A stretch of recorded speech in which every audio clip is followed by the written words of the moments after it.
কাঁঠালের বিচির অনেক রকম রেসিপি আছে, যার মধ্যে সবচেয়ে জনপ্রিয় কাঁঠালের বিচির ভর্তা। অনেকে কাঁঠাল খেতে পছন্দ করেন না, কিন্তু কাঁঠালের বিচি ভর্তাটা খেতে খুব পছন্দ করে। অনেকে অনেক রকমভাবে এই ভর্তাটা করেন। আমি সচরাচর যেভাবে এই ভর্তাটা করি সেটাই দেখাচ্ছি।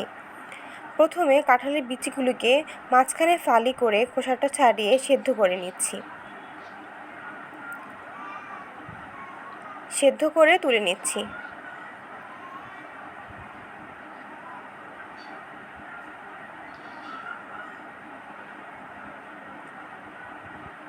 শুকনো কড়াইতে কিছু কাঁচামরিচ তেলে নিব। কাঁচামরিচটা আপনারা যে যেমন ঝাল পছন্দ করেন সে অনুসারে কমিয়ে বাড়িয়ে নেবেন। আমার এই ভর্তাটা একটু ঝাল ঝাল খেতে ভালো লাগে, সেজন্য আমি একটু মরিচটা এখানে বেশি নিয়েছি।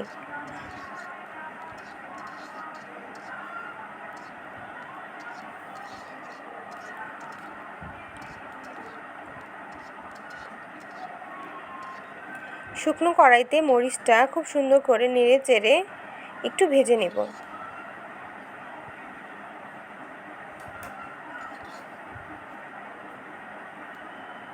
এখানে কোনো তেল দেওয়ার প্রয়োজন নেই।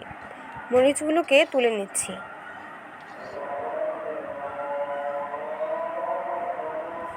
এই তো, এই ভর্তাটি করতে আমার এখানে যা যা লাগছে দেখিয়ে দিলাম। কাঁঠালের বিচি, মরিচ, পেঁয়াজ কুচি, রসুন কুচি এগুলিকে একসাথে বেটে নিয়েছি।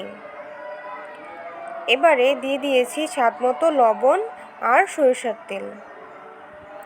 এবার জাস্ট মেখে নিলেই রেডি হয়ে গেল কাঁঠালের বিচির একটি খুবই সুস্বাদু ভর্তা।